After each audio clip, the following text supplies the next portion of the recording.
This is on, yes, okay. Hi, everyone. It is great to see so many friendly faces and so many new people here. I have really missed this since COVID, just being in community with everyone. So thank you, Valley Vision, for bringing us all together. It's great to see you. I have been thinking a lot since we got to hear from Judith Taylor at lunch, just right after lunch. She said something. She said, the secret sauce is developing a shared community vision that is community-led. I could not have been a better introduction to this panel. It was music to my ears to hear her say that. So throughout the day, you've heard a lot about equitable and inclusive economic development that does not lead to the displacement of community and current residents. We were asked to have a short conversation this afternoon that can shine a spotlight on some of the work in Del Paso Heights as an example of how economic development and community investment can be done by centering community voice. My name is Daniel Kaufman. I'm the co-founder of Third Plateau, a social impact strategy firm based here in Sacramento. I've had the privilege of working with Golden One Credit Union for a number of years to help design and implement its community impact and giving programs. And in 2020, Golden One made the decision to invest in excess of $10 million into Del Paso Heights. This represented the single largest initiative in the organization's history. Rather than simply granting this money to organizations known by Golden One, we wanted the community to lead this effort. So we organized 2 community groups to help set and implement a vision for the neighborhood. The first group was a diverse cohort of Del Paso Heights residents that represented a wide array of lived experiences in the community. We had high school students, we had senior citizens, we had people who were business leaders and had lived there their entire lives. We had people who had moved there relatively recently and were setting down roots. So this Community Advisory Council was tasked with developing a shared vision for the neighborhood and a set of funding recommendations for Golden One.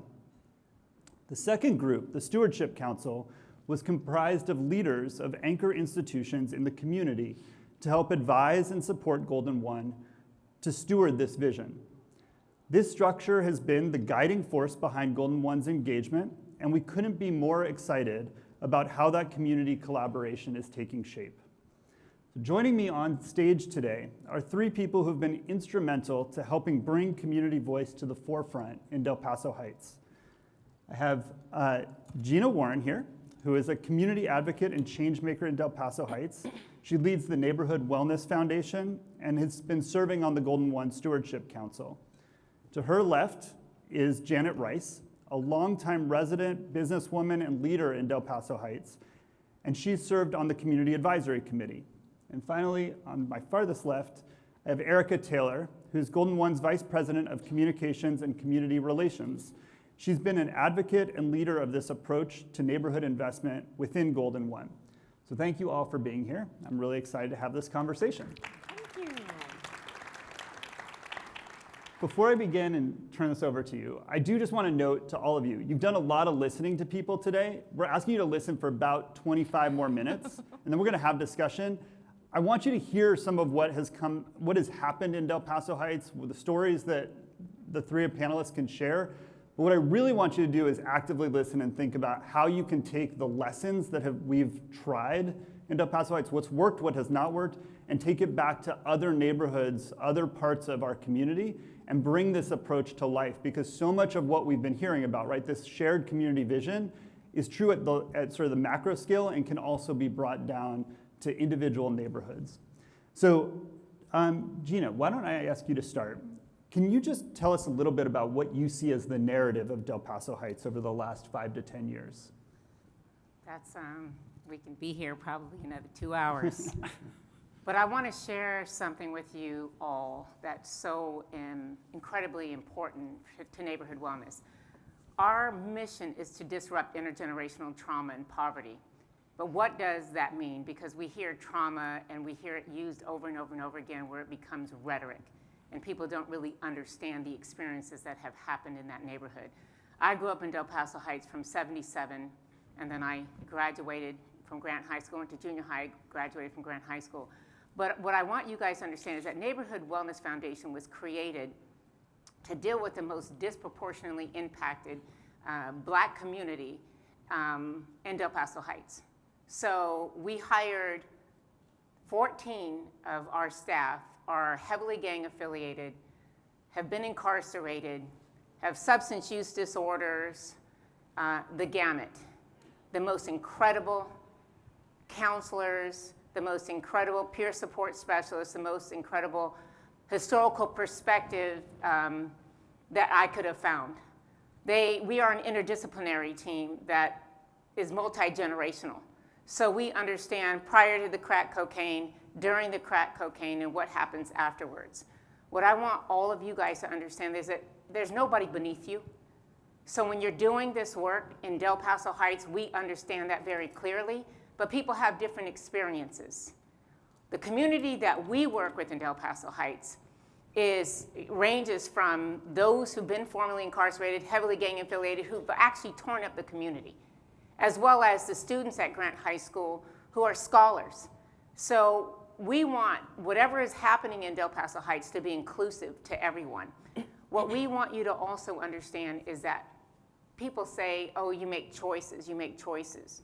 But when we talk about trauma, I'm talking about horrible sexual abuse. I'm talking about violence. I'm talking about the structural racism that happens when you can't purchase a home and you're left to try to figure out how am I going to make it.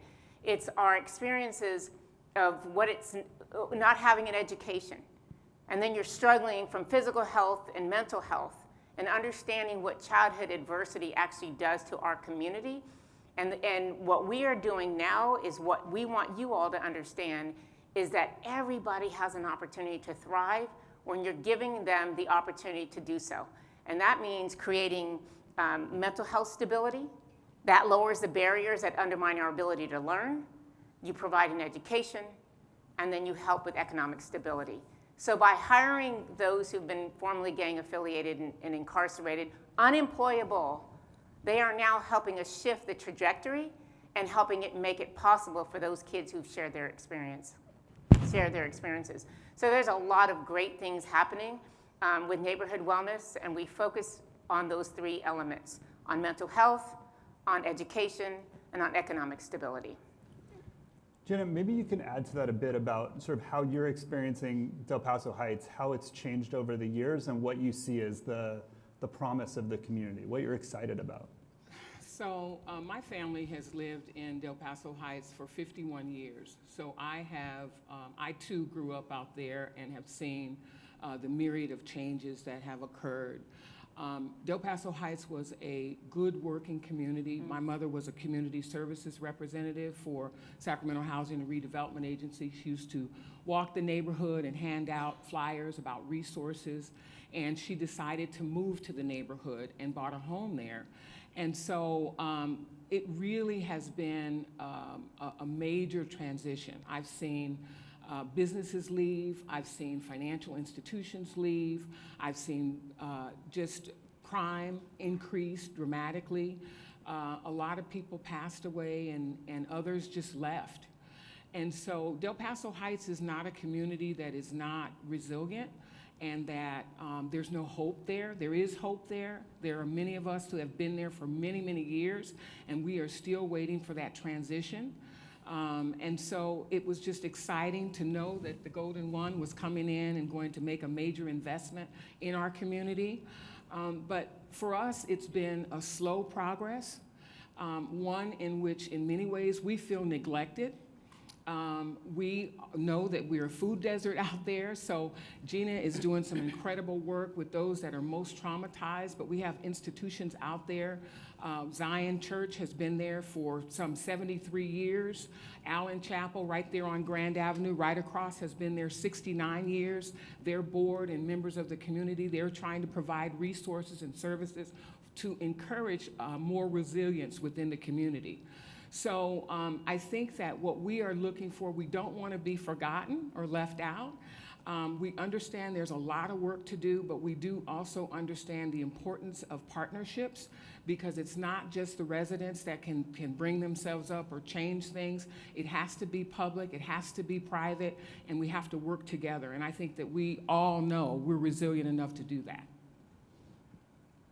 Erica, Gina spoke a little bit about how resident voice and community voice has informed her work, and I know you can add a lot more to that as well. I would love to hear how you thought about this and how it has sort of shaped your work. Yeah, well, as far as our Del Paso Heights investment initiative, it completely shaped our work. The Community Advisory Committee put together a holistic roadmap. They put together a blueprint of what they knew their community needed to be a thriving, healthy community that it once was, and even more so for this positive, thriving trajectory. That's our roadmap. Whenever there's a funding decision, whenever there's a question about what we're doing, if we should do this, we've got the blueprint, we've got the plan, and making sure that we work that plan and honor it throughout this process, which is a long process. It doesn't happen overnight, but making sure that we honor that process throughout the plan, we just know we're going to be successful.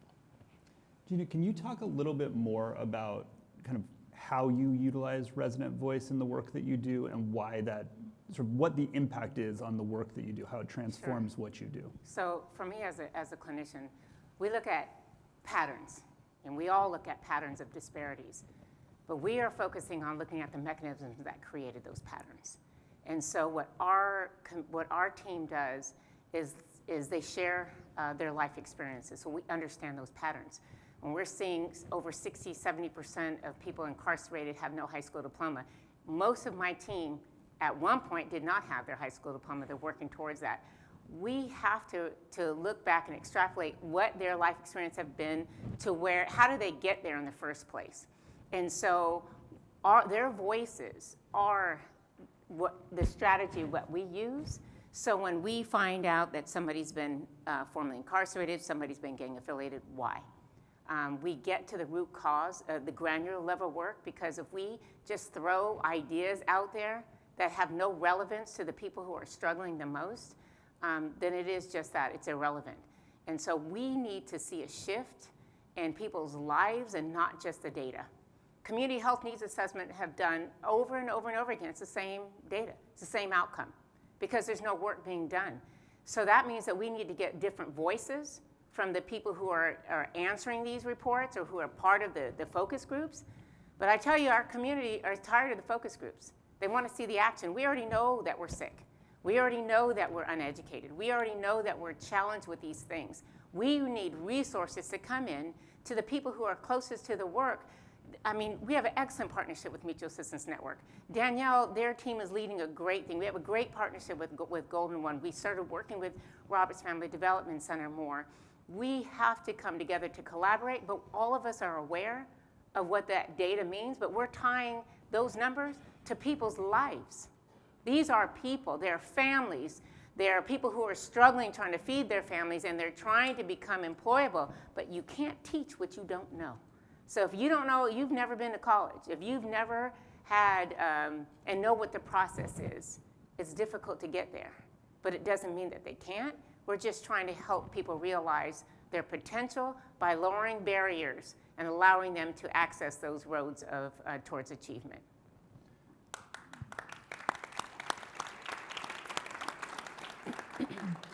Gina, one of the things that I've loved in sort of going back and forth and talking with you is how you think about community engagement and how you think about resident voice, that it's not just the grass tops, it's everybody in the community, that we need to hear all narratives. So one of the things that I feel really good about in terms of how we structured this Golden One process is that Community Advisory Committee, it wasn't organizational leaders, it was just people who live in the community, and we wanted to hear what they had to say. We wanted to create an opportunity for people to have a dialogue where we kind of sat back and just listened and then followed. Janet, I'm super curious as a member of that Community Advisory Committee, what that was like for you to be part of that group, what that engagement meant to you, and yeah, just reflecting back on that experience. So it was really, I think, enlightening because everyone had a voice to speak out. Everyone felt valued. And that's really important when you're doing community work. I myself was chosen, I had started doing some work with the Greater Sacramento Urban League. I was very excited when the CEO asked me to, if I wanted to participate in this. And I said, absolutely. Being a resident and seeing all of the changes that have happened. And as Gina had mentioned, a lot of people are tired of meetings and gatherings, and they say, we've told you over and over and over what we need, and you haven't been responsive. And so this was an opportunity to bring new voices, young voices, older voices, folks that have gone through some challenges in the community together, and we were united. The map that the Golden One has is really actually a diverse group of speakers, residents that have been in the community a long time, and they were very vocal. No one was holding back on some of the challenges that we face. So they took a very holistic look at some of the deep trauma issues within the community. But I would also say there were folks on the community who have ultimately thrived, to include myself, right? I grew up out there, but I worked hard. And I found that my passion was neighborhood and communities, and I'm still in that community. And there's a lot of other residents that are there as well, and they are trying to do things in the community to help uplift everyone. So it was refreshing, it was exciting, because Del Paso Heights has been neglected. We have seen so much change, so many people go away. And so we wanted to be real clear about our hopes and dreams, because just like any other neighborhood, we want beautiful streetscapes. We want to be able to live, work, and play in our community. We want to have help when we want to keep our neighborhood clean. We understand that there are challenges, but for me, I'm my street cop, right? I'm the person who's dialing 311 to say there's an abandoned vehicle, or there's someone here that's over in this vacant lot.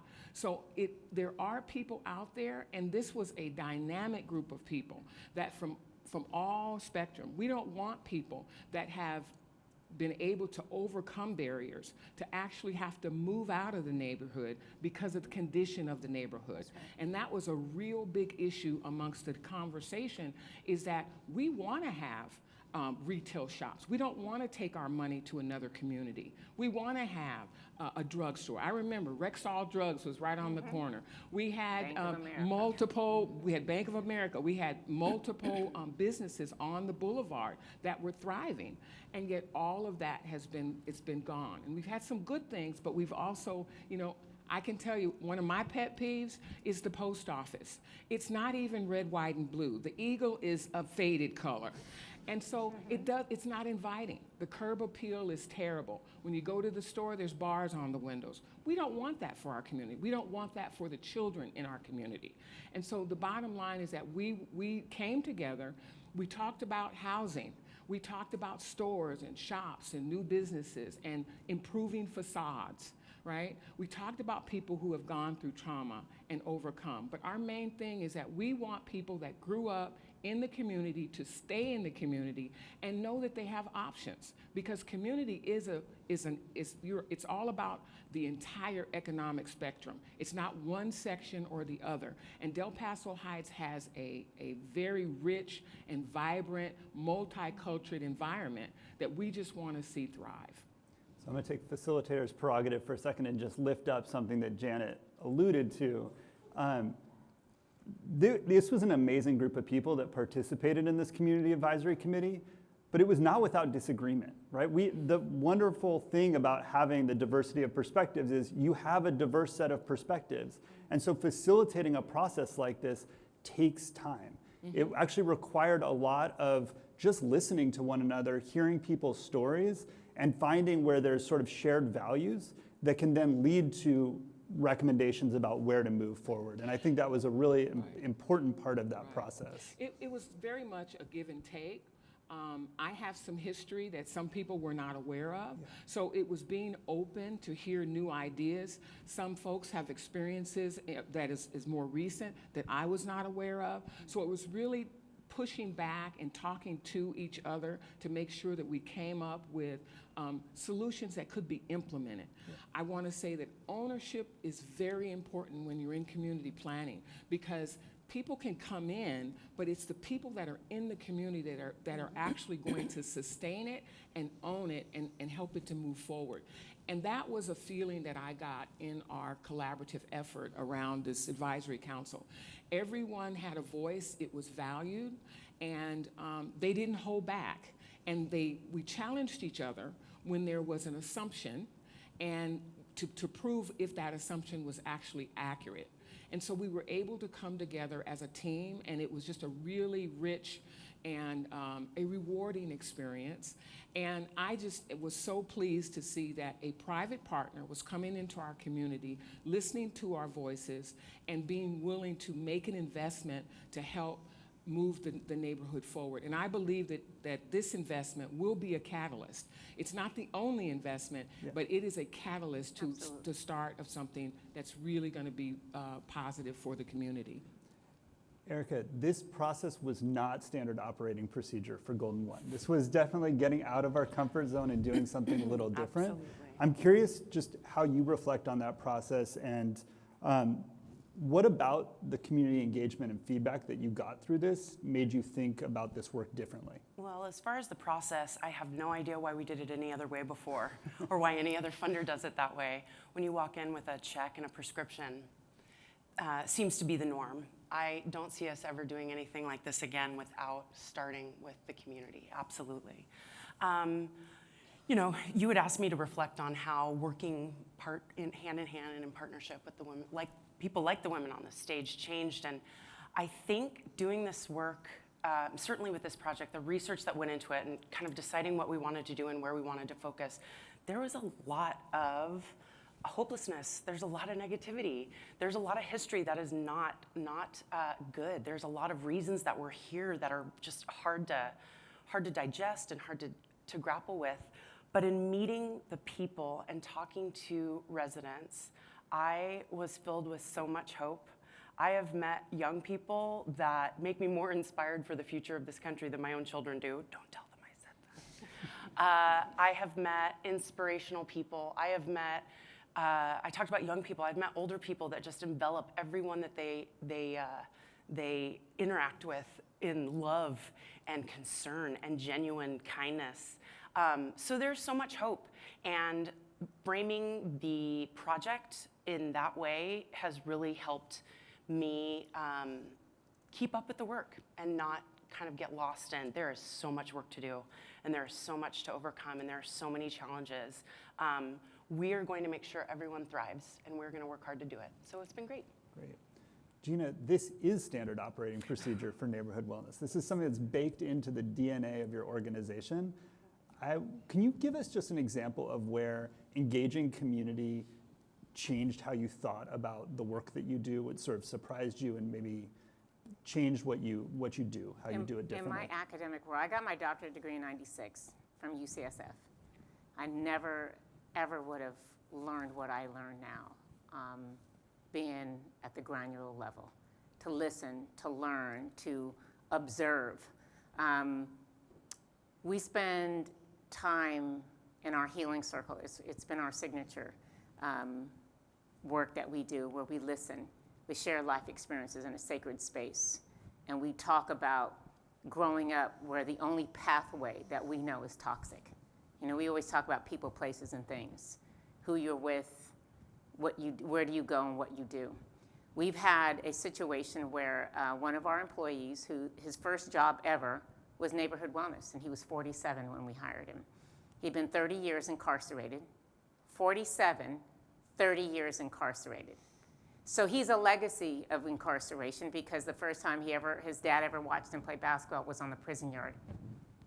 Well, when his father came out, within 105 days, he was murdered. And this employee was heavily gang affiliated and did not retaliate.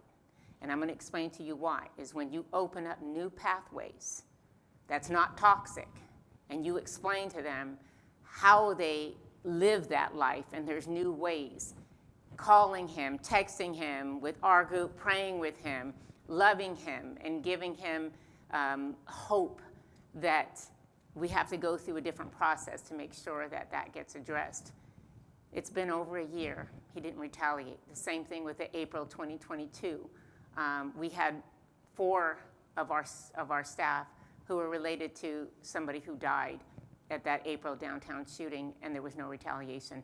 People have an opportunity to become better if you give them that chance, if you listen to them, if you learn about who they are, what they experience. But I also want to take some hold agency responsible, because when they come into you, if you're a healthcare provider, if you're in the education institution, if you're a financial institution, law enforcement, criminal justice system, see how you see somebody determines how you treat them. See them and understand that people have life experiences. You don't grow up and decide, I'm going to be violent without having to experience violence. So we don't look to blame. We have a partnership with CPS. We have a partnership with law enforcement. We have a partnership with financial institutions. We have a partnership with criminal justice system. That's how we change things, is we partner to learn about each other so we can change the trajectory of the lives of our folks. It isn't the numbers. These are people's lives. They're our families. And that's how we change it, by listening, learning, and then getting boots on the ground and getting the work done.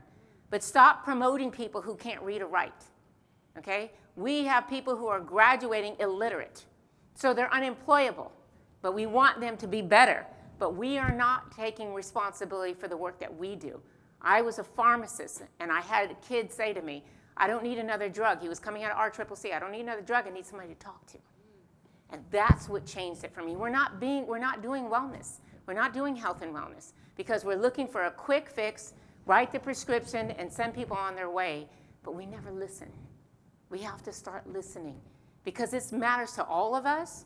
Because if you don't want somebody robbing you, I'm not making excuses. I'm explaining. It's pathology, right? If we want to know how somebody got here, we got to know what the pathway was so we can disrupt it. But if we're not listening, we won't disrupt anything. We'll just do the medicate, crisis manage, and incarcerate. And that, ladies and gentlemen, isn't working. We need to do something different. Yes, Gina.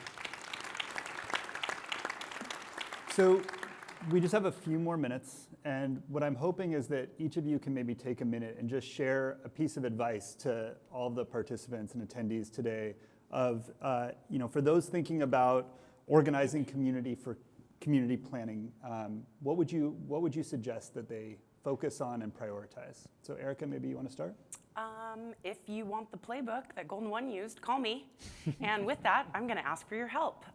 We can't do this alone. The vision that the Community Advisory Committee came up with was so much bigger than anything Golden One can do, and I'm very proud of what we're able to do, but we need help. So call me, or when I call you, answer the phone and let me take you out to lunch and sell you on helping us in this work.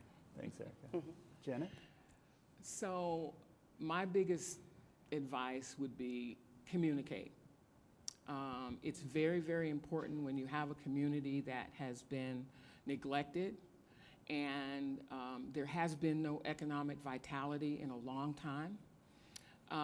So listening to those voices, go to places that you normally, it's not just all the voices you hear in the community, because I'm an example. I would never have known about this if I hadn't been working with the Greater Sacramento Urban League, and they know my work and the things that I do in the community. Although I not only live there, but I have a business that's there, right? I have a consulting business that's there.